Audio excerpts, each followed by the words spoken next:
একটি দিন, লিখেছেন রবীন্দ্রনাথ ঠাকুর। মনে পড়ছে সেই দুপুর বেলাটি।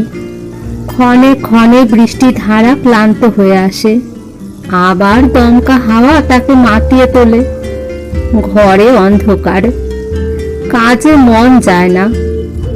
যন্ত্রটা হাতে নিয়ে বর্ষার গানে মল্লারের সুর লাগালেন। পাশের ঘর থেকে একবার সে কেবল দুয়ার পর্যন্ত এলো, আবার ফিরে গেল। আবার একবার বাইরে এসে দাঁড়ালো, তারপরে ধীরে ধীরে ভিতরে এসে বসলো।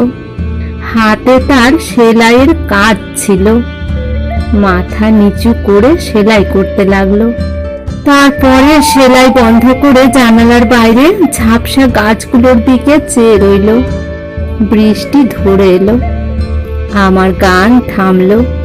সে উঠে চুল বাঁধতে গেল। এইটুকু ছাড়া আর কিছুই না। বৃষ্টিতে, গানেতে, অকাজে, আধারে জড়ানো কেবল সেই একটি দুপুর বেলা।